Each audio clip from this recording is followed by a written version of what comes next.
And it's, if you have an intact follicular unit, they not only survive better, but it's easier to place them. So what went wrong with this case is that if you look at this, this area is a little bit denser, but this one has like a bald area, like an area that didn't survive well. So it could be grafts being dried during placement. It could be grafts being transected during the dissection. It could be grafts being damaged during the dissection or placement. This is like the bulbs are damaged. Or it could be the sites, too many sites in one area, or the sites that are too deep that damage the blood supply. So those are the things that may happen to contribute to poor growth. Pitting, what happens with pitting? We mentioned this before. So what causes pitting? Can you see? See the little kind of indentations? This is obvious, but I showed you this one. There's a little bit here, but you can see them. You see they don't look right. So what happened to cause pitting? Yeah, the grafts were too deep, right? So they have to be slightly elevated. They need to be slightly elevated above the skin. So either your sites, we recommend test few, when you dissect few grafts, test your sites, test the fit. The way I know that my site is a correct depth, I slide the graft, and I'm going to show with this. I slide the graft into the site. I hold it by the tip. If I can slightly go just below the surface, it's a good fit. If I go deeper, it's too deep. If I can make that little in and out without, like a freely in and out, that means my site is too shallow. The reason I do that, because not all grafts are the same length. I'm going to use the sample, but sometimes there's a variation between one part of the head and another part of the head. So what I'm doing is I'm allowing for a little bit of movement. Some grafts are a little bit bigger. Sometimes area of the scalp is not as elastic. So it's it fits right, barely has a little bit of movement, but not too much, doesn't go too deep. When I look at the place grafts, I'm looking at, once again, I look at the area. These hairs are long. All of a sudden, these are tiny little short hairs. I'm going to pull out and check. Sometimes the grafts slide in. Sometimes the grafts just have a tendency to slide in. But it's important. If I let them like this, at the end of the case, I check everything. There's one person, we switch sides. So we place the grafts, we switch sides, look at each other's side, and then I go at the end and check everything that is at the proper depth. What's wrong with this? It's called yeah, it's too big and too deep. So what happened is, see how it becomes like a clump. See, this one was able to splay and grow nicely. This one, but this one is also compressed. See the difference? It doesn't cover the scalp, so it becomes, you can see when it exits the scalp, it doesn't look natural. So those are the ones that I showed you, look more natural. Oh, wait. These are finer hairs. All of a sudden there's these big grafts into the area. It shows something is not right. Trimming, you remember how I talked about trimming? If you make sites and the grafts are not trimmed, they're going to get compressed. So the trimming is important to fit I always teach assistants, I said, imagine a tube and your graft has to fit in this tube. So from the top to the bottom, they have to be similar size, but the grafts are the same. Hair count should be approximately the same size, unless it's African American. I forgot to tell you this. When you're doing African American hair can be a J shape or can be C shape. When you're making your site, it has to accommodate, you imagine drawing the line from this to that side, so the size has to be a little bit bigger to accommodate for the curvature of the hair follicle, because you can't just make it straight to fit in the site. Does that make sense? Am I making sense? Yeah, okay. A natural result. I showed this before, what makes it unnatural. Sometimes the hair angles can be too high. In this particular case, the grafts are too big. There are 2 hair grafts put in there sparse, but even if there were 1 hair, that would look much better than 2 hair grafts placed in a temporal point. And so selecting the graft that is finer hair versus coarser hair, do you know the difference between this? Are these the same? No.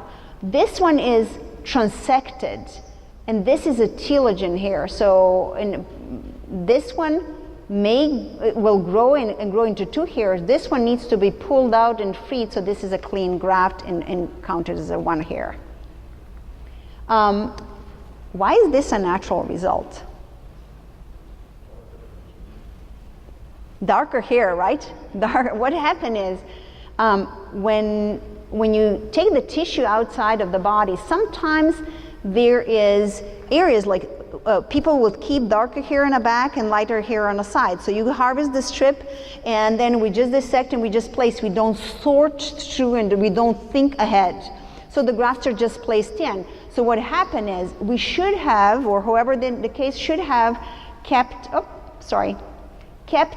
the hairs that came from this area to fill this. You can sometimes place the darker hair on the top, try to mix it with the white hair, but definitely the temporal point needed to be a lighter hair. So when you're selecting, select hairs that they are lighter hair going to the area that is strategic. So you have to think where things go. Tell your assistants, keep this tissue for this. This one track that tissue until it's placed and check it. What's unnatural with this result? So he went and had strip surgeries, and then someone convinced him that FUE is going to fix everything. So the person harvested all around a window. And so this hair is growing, but he has no hair anywhere to cover. So not only that he can't cover his strip scars, but now he can't cover his FUE scars either. So, or FUE is not the solution to everything, and the scars, and think that it leaves, even the sides are thin. All this is thinner. Too many hairs harvested too close together. So always think how many, like if you harvest this, is there any hair above or below to cover the side that is going to be left behind? So the spacing is important. What's wrong with this picture? Hair curl. Yeah, the hair curl, they grow whichever direction, right? So people think there's no, hair curl is not important. Hair, when they come out of the skin, they really curl, and they curl toward the skin. So they curl this way, and then they always kind of curl toward the skin. So when we put them back in, they should curl toward, so if you make a site that is angled, so you're very careful about making site that is angled, so the curl comes this way, the more hairs curl toward the scalp, they shingle better, they give a more visual density. If the curl is pointed this way, it looks like you elevated your site, so now it's more exposing, so it does matter. The other way, if the curls are going left and right, the styling is not easy. The hairs don't shingle, they don't fall unnatural. So the hair curl does matter. In the FUE, because the hairs are short, it's very hard to show the hair curl. So if you look at the epidermal caps, they come flush to the skin. This one is elevated, which tells me that the curl is not rotated in the right direction. They should fit and match the angle of the scalp. Because if the hair was growing like this in the back, when that hair comes out of the cap a little bit like that, if I rotate it and come in the front, now it fits nicely in the front. So the cap should come flush to the skin. Does that make sense? Am I making sense? Can you see? This is elevated, is rotating in the wrong direction. This should be rotated that way, and all of a sudden it will come flush. Everything else around is flush with the skin. Kinky hair, the texture here is different than texture here. Sometimes this is, can you see the crushed bulb while the either extraction or placement was happening? The other thing is sometimes there's a little hair particles while we're dissecting, and we keep scraping to clean the grafts, from the hair particle and the damaged graft. And then this is the big grafts. When we force them to fit in a site, they don't, we damage them. Unnatural result, what's wrong with this picture? Hairs are standing up, so we see the angles. So when it was like almost 90-degree angle, so the can be corrected, but I'm going to show you this slide. This is a similar case. This was done not long ago. Patient came to see us. So the first one got plugs. You can say, oh, it's an old technique. This patient did not get plugged. He got follicular units, but the angles are too high.